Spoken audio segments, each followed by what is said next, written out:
Hello, I'm Paul Rogers, and I'm doing a digital lecture as part of the Bradford Literature Festival. The title is Losing Control, Global Security in the 21st Century. And it's actually the title of a book which I first wrote nearly 25 years ago and was published just a few months before 9/11. And essentially since then, there have been two further fairly quick editions, and then there's been a long gap. So what is being published just in a couple of weeks' time is the fourth edition of this book. And what I was asked to do was to talk about the background to how this came about and why it was thought necessary to actually do a fourth edition. The subject is international security, international relations more broadly, and particularly the reasons for 9/11, its impact, what it did in terms of the international security situation, and what it means for the longer term. When I wrote the first edition back in the late 1990s, the period it was designed to look at was a more or less a 50-year period, from about 1970 through to 2020. In other words, at that time, it was to look at the tail end of the Cold War and its implications, what happened in the 1990s and what led up to the circumstances of 9/11, and then to try and assess what the trends would mean for the first 20 years of the 21st century. Now, 20 years later, the whole thing has sort of moved forward, and the new edition concentrates on the period from 1990 to the current day, 2021, but also looks ahead where it can to what this means for the next 20 years in terms of broad global security. Are we heading to a more peaceful world, or is it going to be a more fractured world? And if the latter, then how can we work to prevent the worst aspects of what might happen? So that's where we start. And essentially, the original argument in the book in the late 1990s was that most assessments of international relations at that time were missing the real issues. We were concerned then very much with state on state behavior, whether Russia would survive the difficulties it had in the 1990s, the extent to which China would grow in terms of economic and political and certainly security power, and the way that states behaved with each other. These were the main issues which would determine the nature of international security, and in many ways, the nature of peace and security in the world. The book took a rather different view. It said what was really happening, what you really had to watch, was a world which was already becoming more fractured. That essentially the underlying problems were a world in which socioeconomic marginalization, the gap between the rich and the poorer, was actually growing, not narrowing, in spite of all the expectations. And to make matters worse, we actually were in a situation where environmental limits like climate change and other things were going to make for a limited world. So we faced a divided and limited world. But the third issue was that we only had broadly one kind of tool which was commonly used, and that was the military tool for sorting out problems. So what the book was arguing was the risk we would face would be a world of what you might call lidism. You keep the lid on things rather than going underneath and getting to grips what the underlying causes of violence might be. And finally, it pointed to the risk that because of the changes in the whole marginalization in the world, there was a greater possibility of revolts and rebellions from the margins, so to speak, not from major states. And this was what was missing. And it also argued that there were trends in the 1980s and 90s which actually suggested that we were moving into a world in which, to an extent, the weak would be able to take up arms against the strong. So that, in broad terms, what the book was saying. And it was published, I think, about 6 months before 9/11. I have to say that it didn't quite sink like a stone, but certainly, apart from a number of activists and a few peace researchers, very few people saw the sense of it. It wasn't well reviewed in international relations circles, and people thought this was on the wrong track, that this kind of North-South conflict just wasn't on the agenda. Now, once 9/11 happened, I have to say that that did change, because the book had even predicted a 9/11 level event, and that this would lead to a major war. So to that extent, it sort of turned things upside down. The publishers, Pluto Press, said, look, get another chapter out quickly to put in context what you think has happened. And essentially that was done. It was published about 18 months after 9/11 because of the delays in publishing that you get. And after that, that actually took off, and it was published in Chinese and Japanese versions and some others as well, and was pretty widely circulated. But all it was just an added chapter. Then, about 5 or 6 years later, Pluto were interested in a third edition, which really looked at the early years of this new war on terror. And that just added 2 more chapters. So by 2009, I'd done sort of 3 versions, but it was the original plus 2 additions. A few years ago, one could see that the 20th anniversary of the war on terror was coming up, and there were still major problems, in some ways even gathering problems in some countries, and it seemed sensible to look at the possibility of a new version. When I approached Pluto, they said, yes, you could do that, but it's no good just taking the original and then adding a part 2. What you should be doing is essentially rewriting it more or less from scratch. So that's been the lockdown task, and I finished at the beginning of January, which did at least mean that you could take in the implications of COVID, which I think are going to be very important, and I'll come on to that later on. So what I really want to do now is to look first at the 1990s and what the signs were, the signs which were missed, but in my view are very clear cut, and then look at why it was that the United States and a number of other countries responded by going to war in Afghanistan, and then surprisingly in Iraq, and then later in Libya, and to see why it was that in those cases the wars ended up frankly going wrong, and whether any lessons have been learnt. But then to look at the wider focus that we have now, 20 years on, in which we're back to those underlying issues of marginalization and environmental limits. Climate change is far higher up the agenda now than it was, 25 years ago, and people are far more aware of the wealth poverty divide. We've seen just in the last few months the reports of extraordinary increases in wealth by the world's richest people right in the middle of the pandemic. So essentially, I want to look at that and see how the whole thing more or less comes together before at least discussing it in brief, what we might do about it to prevent what could be a very dangerous world. I remember vividly 45 years ago, a very bright economic geographer, Edwin Brooks, was looking at possible scenarios not long after Limits to Growth had even been published. And he said the kind of world that we wanted to avoid was one in which, to quote, of a crowded, glowering planet of massive inequalities of wealth, buttressed by stark force, yet endlessly threatened by desperate people in the global ghettos. And the risk is we're actually closer to that than when he said it back in the mid-1970s, I think it was. So let's look at the period of what actually happened up to 9/11, why you had the response, and what that has meant over the last 18 to 20 years. Now, where I would start, I think, is curiously with an attack on the World Trade Center, but not the 9/11 one. And people tend to forget that in the early 1990s, and to be specific, February 1993, there was actually an attempt to destroy the New York World Trade Center. An Islamist group was able to get a large van bomb into the underground car park underneath the North Tower of the center. Remember, there were 2 towers, and when they were built, they were jointly the tallest structures in the world. And they were connected by a hotel, which was called the Visa Hotel at the time, the Vista Hotel at the time. And essentially, they exploded this huge bomb, and it actually had butane cylinders to add to the bomb and produce a fuel air explosive.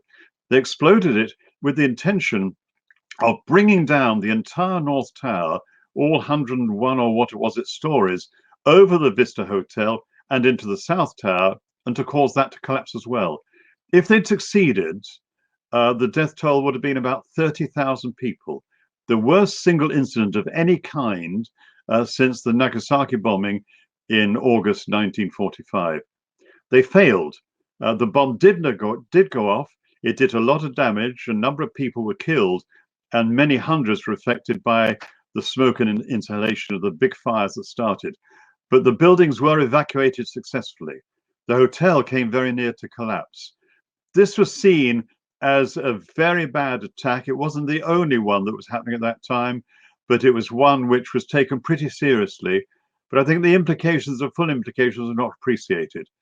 it became apparent incidentally later that while the people who did the bombing, who were caught and are now serving life sentences in jail, the people who did the bombing actually were competent in producing bombs, but they were not structural engineers. And to succeed, they would have needed to bring the North Tower down by simultaneously damaging probably 5 or 6 of the columns that held it up, much as the plane did all those years later, and of course with the South Tower as well. So really it was a matter of luck. And in the first edition of Losing Control, I ventured what would have happened if it had succeeded. And I said that the United States would not have been able to recognize the motive of the people who did it. It would have sought out whoever was responsible and, if need be, go to war to get rid of them, so to speak, which, of course, sadly, is exactly what happened. There were other examples in the 1990s as well. The older ones among us will remember that in the early part of that decade, the Provisional IRA conducted a campaign of economic targeting on the City of London. They weren't aiming to kill lots of people, but they were aiming to have a very big economic effect on London as a whole. And this they did, in fact. The bombing extended to Canary Wharf and famously to Manchester as well. And although this never really came out in the public domain, the government of the day took the whole issue very seriously and encouraged back-channel negotiations to try and move very quietly and carefully to some kind of settlement. Although, of course, this would not have been acceptable in the public domain because you were, quotes, talking to terrorists. But the Conservative government at the time took that attitude, and of course it's followed on very strongly by Tony Blair's government in 1997, which led up to the Good Friday Agreement. So the signs were there, and there are many others which I go through in the book. But beyond that, there were other very big political developments in the United States, which helped determine how it responded to what was an extraordinary attack. Now, firstly, you will probably be aware of and will recall that in November 2000, George W. Bush, the Republican candidate, won the presidency of the United States. This was at a time when within the Republican Party, there was a very strong move towards what was called making America great again, sort of a pre-sign, if you like, of what was to come with Trump.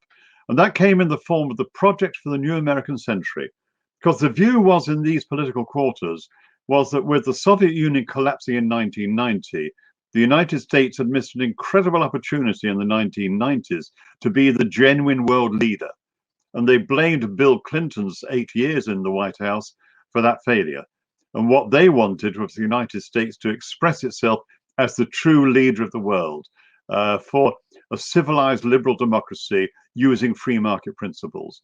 And it's a very strongly felt view, not right across the American political sector, but certainly there was this large group who really believed this on the Republican right. And when Bush won the election, many of the people who took this view, or could at least be described as assertive realists for the United States, moved into positions of very considerable responsibility and power, including the vice president, basically Dick Cheney, the head of the new Secretary of State for Defense at the Pentagon, his deputy, a key person in the State Department. All of these appointees took this view that the United States had to move forward and that essentially it would go its own way if it thought that was really good for the world. And this is why in the early months of 2001, as the Bush campaign transitioned to office, you find some very strong steps being taken, which actually shook some of the close allies. The United States basically said it would not support the improvements to the Biological Weapons Convention because it might affect American bioindustry. It was against the introduction of talks to prevent weaponization of space. It withdrew from the Anti-Ballistic Missile Treaty. And perhaps most of all, it withdrew immediately from the Kyoto Climate Change Accords, the early climate change agreements, which the United States, under the Bush administration, thought were irrelevant. It did not believe in climate change as a possible problem. So this meant that really the new United States in 2001 was going its own way. There was, in fact, a well-known neoconservative called Charles Krauthammer, who wrote very powerfully that what you have to recognize is that essentially we live in a new imperium. And he said, the United States is not just any hegemon. We will run a uniquely benign imperium. In other words, world politics will be safer and better under US leadership. And this was a very strong view right across the Republican right in the United States. And it's under those circumstances that you had the 9/11 attacks. But I go a little bit further, if I may, and just take us back to that particular day and what happened. It was a bright September morning, basically the 11th of September 2001. And just before 9 o'clock in the morning, as people were coming into work and the towers were starting to fill up, to incredible shocks, a large passenger plane, flew into the upper floors of the North Tower of the World Trade Center, immediately set it on fire. All the people on the plane were killed. It turned out to be hijacked by some suicide bombers, and huge damage was done to the tower.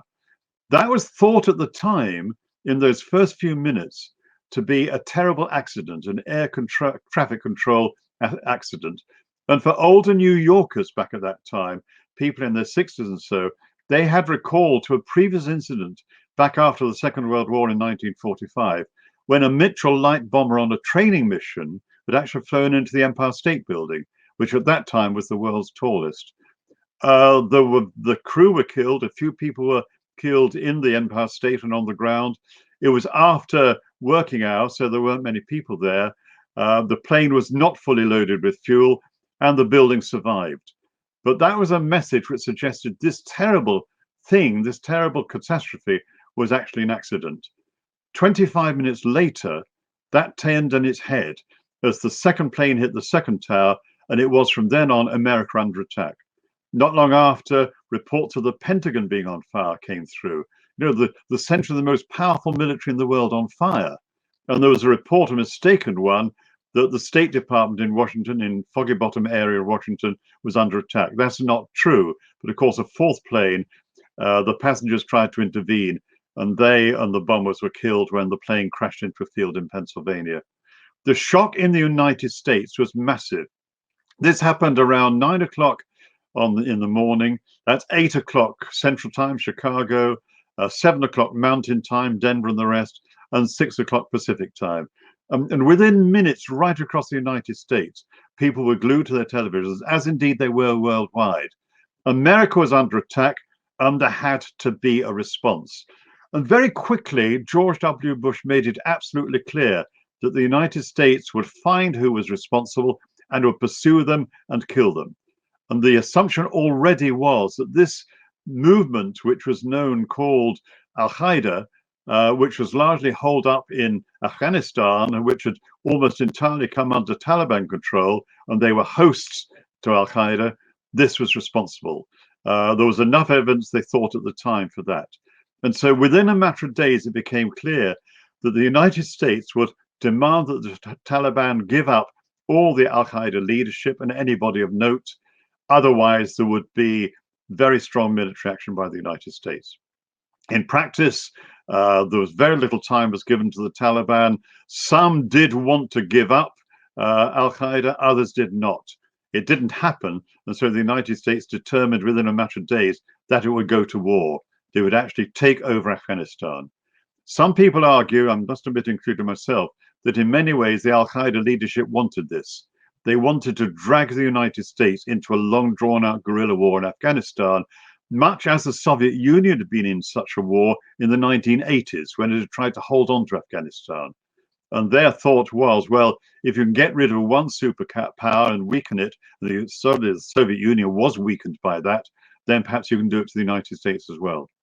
Whatever happened, what was to happen then was the United States did indeed rapidly terminate the Taliban regime in Afghanistan and essentially disperse the Al-Qaeda movement.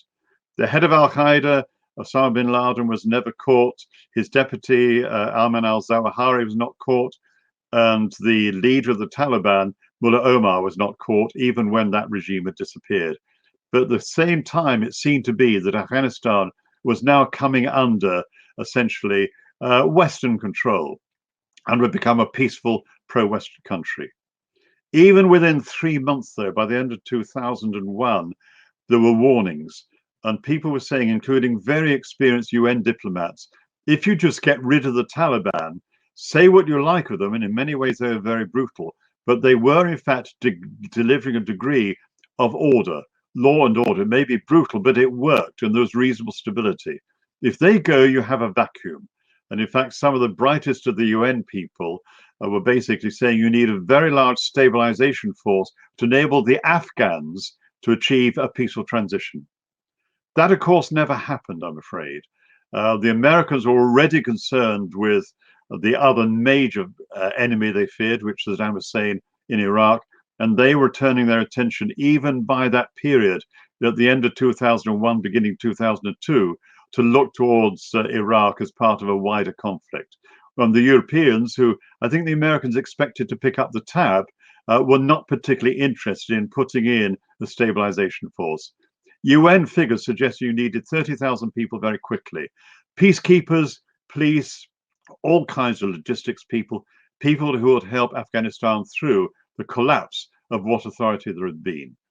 You got instead, within a year or so, about 5,000, enough to maintain a degree of security in the capital city of Kabul, to some extent Kandahar, Mawaz Sharif, and Herat, and a few other towns and cities. But Afghanistan itself was very largely in a security vacuum. That was really to haunt us for many years to come, as we will see. But meanwhile, I just wanted to touch on the other post 9/11 development, and that was really the expansion of the war on terror. And this is actually crucial. Now, when an American president takes office, he, so far it's always been a he, gives an inaugural address. We all remember Donald Trump's one 4 years ago, and many of us remember the contrasting one with Joe Biden in January of this year.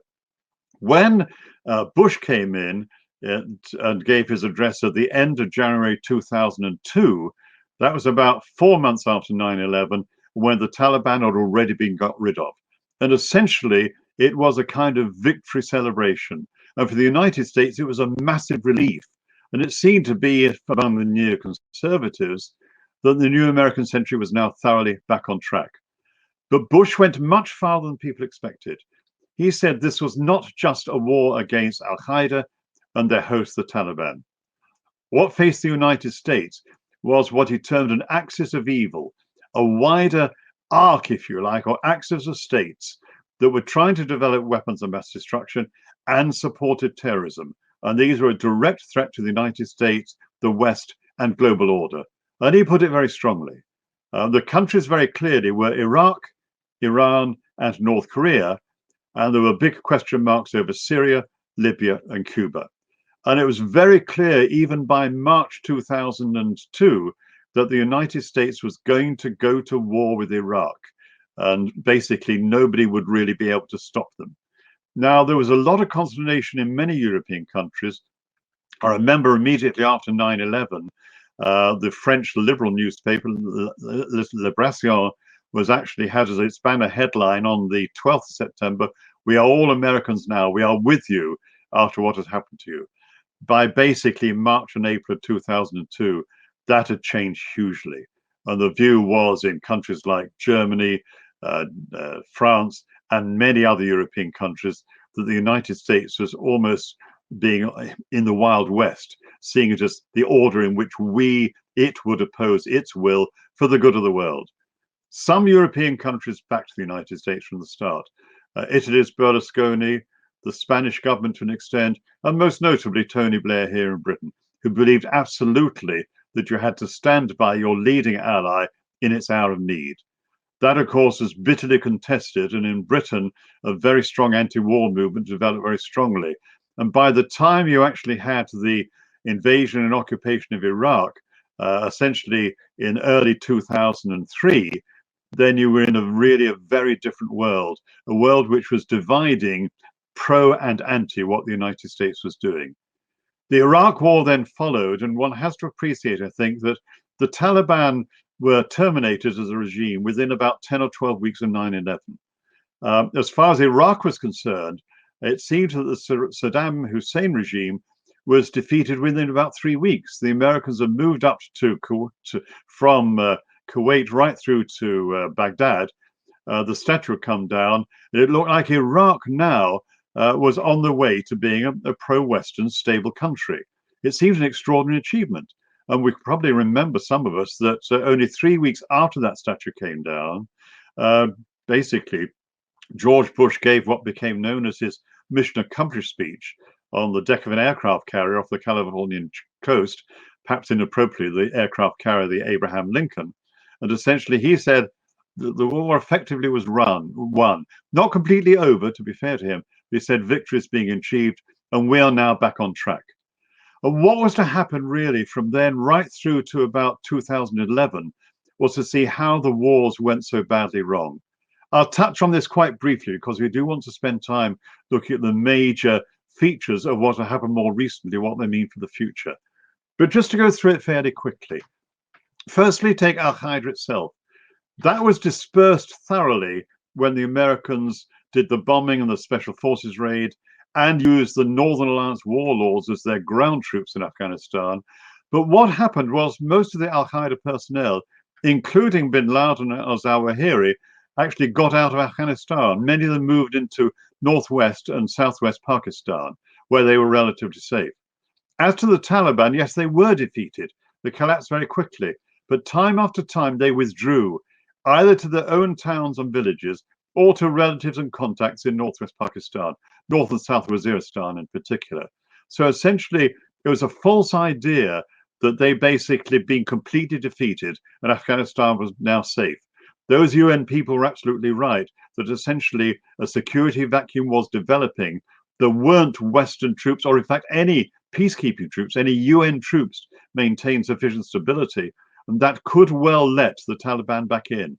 And within, 3 or 4 years, they were back in a big way. And what was to happen then from about 2006 onwards was a huge occupation of Afghanistan by Western forces. It went up to about 140,000 foreign troops in the country trying to maintain order for the Afghan government, whereas in fact the Taliban was slowly creeping back and taking over more and more territory. That has proceeded right through more or less to the present time. And we're now in this extraordinary position that the United States has decided bluntly that this is an unwinnable war. It's a nice way of saying an unwinnable war rather than a lost war. The reality, though, is that the United States and its other participants, such as Britain, were defeated in Afghanistan. And we're now almost day by day seeing the real rise of the Taliban, with the possibility that, well, the minimum, I think, is the Taliban will be controlling 2/3 to 3/4 of Afghanistan by the autumn, and the real possibility they might take over the whole of the country again. So that has been a terrible war. Tens of thousands of Afghans, particularly civilians, have lost their lives. Thousands of Americans, British and other troops have been killed, and the country has been through hell for much of the last 20 years. As far as Al-Qaeda was concerned, well, what you actually had happening was almost a kind of, I don't know what to call it, a kind of spread of the idea with many other small-scale attacks, often not even directly connected to what you might call Al-Qaeda Central in Pakistan. You had the attacks, well, take some examples, the Sari nightclub in Bali, where 200 people were killed in a huge firebomb attack. Most of those were Balinese, with quite a number of Australians. But it was a nightclub which was normally frequented by American military personnel if they were on rest and recreation in Indonesia. You had many attacks across the Middle East, from Morocco, where there were 4 attacks on Western targets in Casablanca, go through to Amman in Jordan, where 3 Western-owned hotels were attacked, go to Islamabad in Pakistan, where the American-owned Marriott Hotel was attacked. A Marriott Hotel in Jakarta, the capital of Indonesia, was attacked. There were attacks in Europe. There were failed attacks in Rome and in Paris, and disastrously effective attacks. First in Spain at the Atocha rail terminal, which killed, 100 people, and then London's own so-called 7/7, when 52 Londoners and, of course, the 4 bombers were killed in attacks on London Underground and buses. So essentially, all this was going on in the 4 or 5 years after 9/11. In other words, Al-Qaeda had not gone away at all, and in fact was already regrouping to some extent in Afghanistan, just as the Taliban were regrouping on an even larger scale. The focus then actually changed very largely to what was happening in Iraq, because there, over this period, a very bitter insurgency was developing right against the American and British and other occupations. And what started off as a successful takeover of the country ended up within, 3 years as being a bitter war which seemed to be almost unwinnable. Um, the Americans poured in a lot more troops. They used all kinds of special force operations, but it still took to about 2008-9 for some degree of normality return, but that was never complete.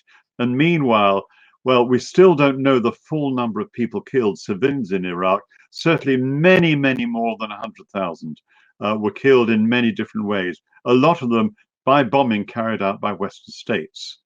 It finally died down to some extent in 2008-9, which meant that when Barack Obama was campaigning in 2008 for the presidency against John McCain, he would argue that essentially Iraq was a war which was over and done with, and the United States could withdraw. It was a bad war, in other words, but essentially the United States had to stay with it in Afghanistan, which of course is what they did. So in fact, the Americans did withdraw from Iraq, and so did the British and others. But part of the reason for that was they were never able to get other countries to join in. It became almost entirely an American war, with some Brits, some Ukrainians, and a few others still in there. The Indians refused to help. The government at the time, the Indo-nationalist government, wanted to do so, but the people were against it, and it was facing an election. And of course, the Americans turned to countries for advice that might have been able to help them, particularly countries such as Israel, got a lot of help from the Israelis, but of course enabled the propagandists behind the surge in the violence, the Islamist propagandists, to say, well, effectively, this is really a Crusader Zionist war to take over the core of the Middle East and to grab all the oil resources. Propaganda, but very effective as well. So we had really the situation by 2010, 2011. We're now just 10 years or so ago, where things seem to be stabilizing to some extent at long last. But in Afghanistan, they're actually steadily getting worse. And in Iraq, people really weren't quite sure. This also coincided with what some people call the Arab Awakening or the Arab Spring. Neither is that satisfactory term. But what it was about was a rise of popular movements in Morocco first and then Egypt and elsewhere to get far less autocratic governance across the region. It succeeded in a minor way in Morocco. It never did in Egypt, where the military regime of al-Sisi, effectively a military regime, managed to take over within a few years. Most other Arab countries across the Middle East managed to keep the lid on things with a combination of concessions and repression and occasional law changes. But in Syria, you had the outbreak of a terrible war when the Assad regime was determined to use all the force it needed to maintain complete control. So you had the rise of a very fractured period in many parts of the Middle East. Within this, there was something else happening, which is quite extraordinary. And that was that you had the regime termination in Libya, at the end of the Gaddafi regime, with the French and the British, and to a lesser extent, the Americans playing a very major role. Yet another war, in other words, which lasted 6 months and led to a disaster for the country. So that gives you 3 failed wars so far: Afghanistan, the first Iraq war and all its costs and lack of stability, and the Libyan war. But then what was extraordinary was the rise of an offshoot of al-Qaeda, known collectively as Daesh, ISIS, or Islamic State, first in Iraq and then in Syria. And by 6 or 7 years ago, 2014, that looked like it was going to be possible to take over much of Iraq and much of Syria. And indeed, at its peak in 2015, it controlled a population of 6 million people and was a kind of mini caliphate stretching across Iraq and northern Syria. That was defeated in what you might call the Fourth War, which was this intense air war, which got very little notice in the West. It was fought by aircraft, drones, and special forces, with virtually no Western boots on the ground. So as a consequence, very few casualties. And the end result of that was the apparent decimation of ISIS. But even then, in the recent past, we've seen the spread of that movement in the Sahel area of sub-Saharan Africa, down the East African coast, It still has some thousands of paramilitaries in Syria and in Iraq, and it and Al-Qaeda offshoots are active in Afghanistan as well in a major way. And so, to that extent, the air war against ISIS in Syria and Iraq turned out to be the fourth failed war. So where does that all leave us now? What it does seem to me to lead to is the view that when you have these kinds of conflicts, these kinds of revolts, if you like, whatever the origins, whatever the motivations, the extent of religious, cultural, political, or economic effects that are causing them, the response has tended to be go to war. The West can control this, you can keep the lid on things, elitism will work okay. And the problem that I'm finding, I think many people are finding, is this simply isn't the case.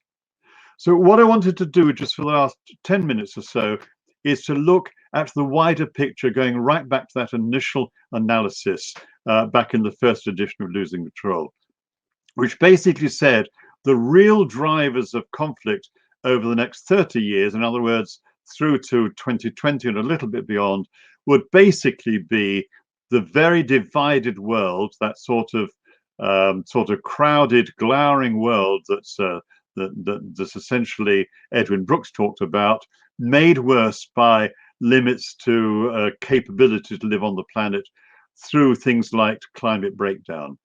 And I would have to say that the problem is that that kind of approach is now really becoming much more recognized. And it's one of the things I devote most of the new part of Losing Control to, because essentially we seem to be there. Firstly, on the economic side, in the 1980s, we moved into quite a major worldwide almost transformation into new forms of economic organization. After the Soviet collapse, you didn't have the centrally planned version, communism, except in China, but they very quickly modified it into what you might call authoritarian capitalism, with the party very much in control. But essentially, for much of the world, you had what people conveniently call the neoliberal transition, in which the tendency was to have smaller government, if very firm government. You actually had much more privatization of state assets, decrease in provision of state welfare, control of any sort of organized labor, tighter control of trade unions, essentially a low tax regime, and deregulation of financial systems. And the idea was that essentially this would lead to a much freer market world, which would be much more competitive. So there would be losers, but it would also be a huge spurt, a sort of what you might call an encouragement to action and entrepreneurship and innovation. Now, you could argue that it did, although overall world economic growth in the 40 years since 1980s has been at a slower rate than the previous 40 years under a mixed economy. But essentially, there's a very strong view that this is the only way forward, apart, of course, from the Chinese, and this is the way it must be. The reality has to be that we're also seeing far greater divisions in the world. It is not that the poor are getting poorer. Let's be clear about that. What it is that a relatively small group are becoming phenomenally wealthy. Quite a large group, maybe a quarter or so, certainly a fifth of the world's population, including many of us who may be doing or watching this session, will be within that group. And then the majority of the world's population, maybe sort of 5 to 6 million, are relatively not so well off. And essentially, this is an underlying issue which the neoliberal systems does not seem to be able to cope with. And it's quite fundamental, and it would need very major reform. So you have that, a widening of the divide, more people on the margins, and some older ones among us remember that phrase from pop sociology in the 1970s of the revolution of rising expectations. People are still rich and poor, but everybody's getting wealthier. Well, now we have the revolution of frustrated expectations, when a much more educated, knowledgeable majority of the world's population see relatively small parts of the world really going ahead, both in their own countries and transnationally. A transnational elite in a real way. And it really is becoming phenomenal. We're seeing this happen at the same time as the real coming to grips for everybody with climate breakdown. And this is one area where I think people finally recognize that we are no longer living within the means of the planet to support us as a whole. We've known this for many years. I mean, there were two remarkable people who wrote about this in different ways many years ago. The American conservationist Rachel Carson and her famous book Silent Spring, which pointed to the impact of pesticides on wildlife and opened up a whole new era of environmentalists. I'd also look particularly at another American author, Donella Meadows, who was the key person in the 4-person team at MIT, which produced that famous Limits to Growth study, the first systems analysis study of the world system. And what that was saying essentially was that we're getting beyond the limits of the world ecosystem to cope with what we do. It was ridiculed as being alarmist. But when you go back to it now, you say they weren't saying, and it was published in 71, this is going to happen in the 1970s. They were actually pointing to the 2010s and 2020s and beyond for the risk of environmental catastrophe. And I'm afraid they proved to be all too near right, particularly in relation to the potential for climate breakdown. And we're now seeing in many different ways, almost day by day, that we're seeing the impact of carbon emissions into the world's atmosphere is leading to a much more energetic atmosphere and all kinds of changes. Droughts, floods, more violent storms, incredible heat waves and the rest, they're happening more or less before our eyes. Was it 3 or 4 years ago that we had extraordinarily 3 Category 5 hurricanes, the most dangerous of all, hitting Central America and the Caribbean in the space of a few weeks in a single hurricane season? Nothing like that had ever appeared before, at least in sort of known historical memory. That kind of level of change. So we're now in a world which is facing deep divisions and is environmentally constrained. And as we talked about earlier on, it is a world where you get these challenges, these things in terms of threats which have to be managed. In other words, you control things, the control paradigm or lidism. I might say I've been very lucky in many ways, in that for many years I've been able to lecture at quite senior defence colleges in Britain, the Joint Service College, the Royal College and the rest. And you can discuss these issues with experienced military, particularly mid-career people who will speak it as they see it. And they will accept that this is a very reasonable analysis for what we face. To be fair to them, their position is that their job is to defend the realm.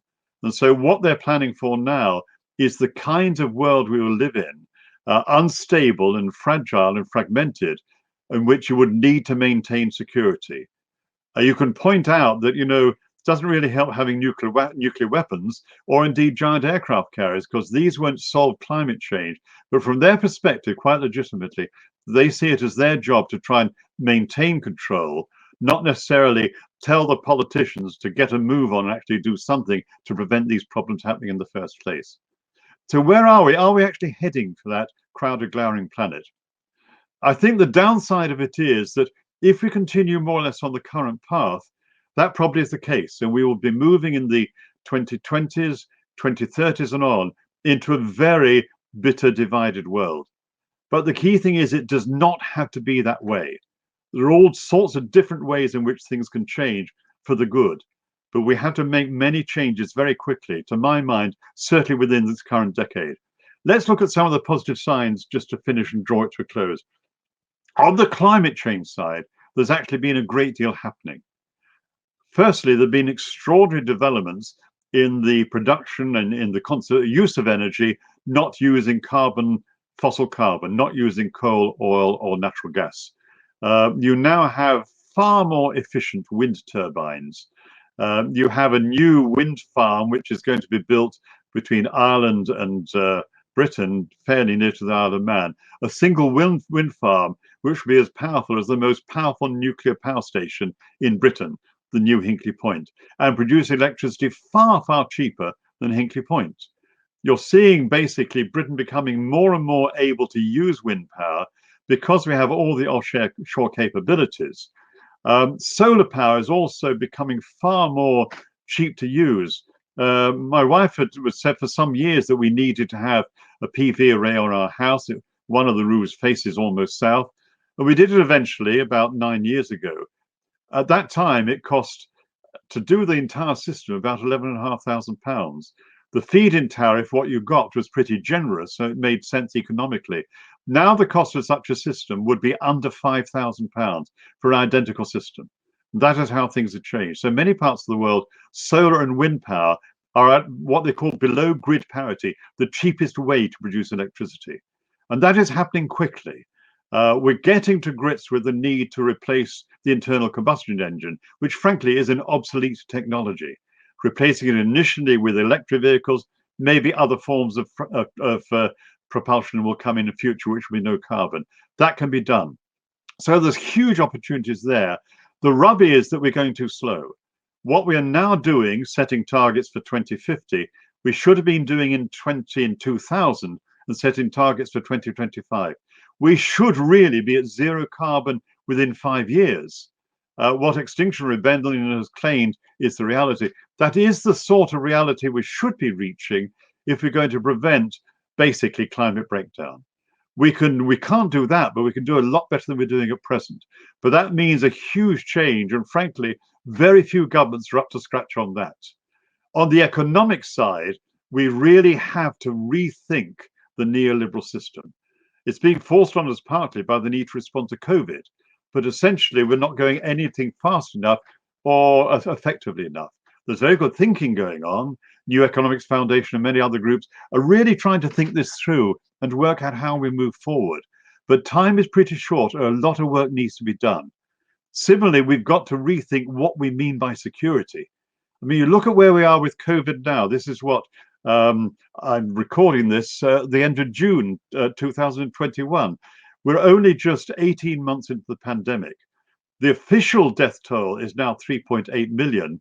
World Health Organization acknowledges, as others are saying, that the actual death toll is probably 3 times that. It's probably over 10 million by now, and maybe more.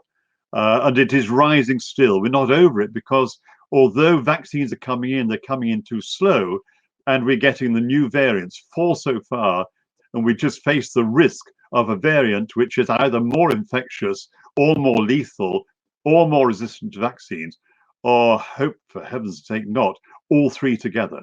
And essentially we have to move hugely to improve that.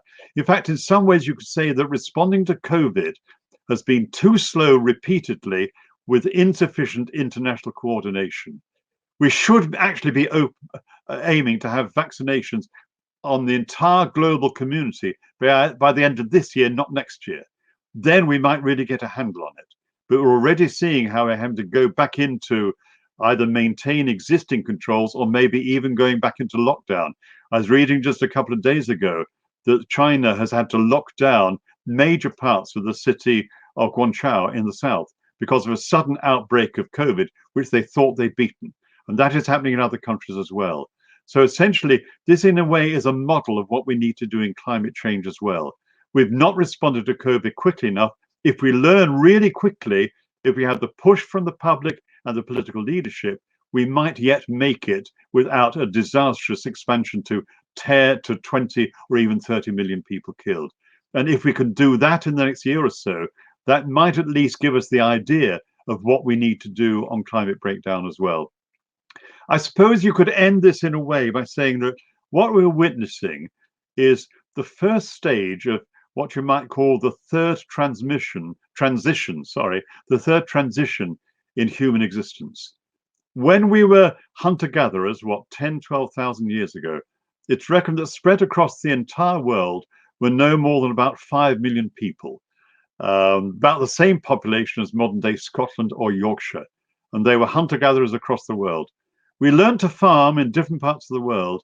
In the space of 2,000 or 3,000 years, the population really started to rise. And within a few thousand years, the population had gone up from 5 to 80 million people.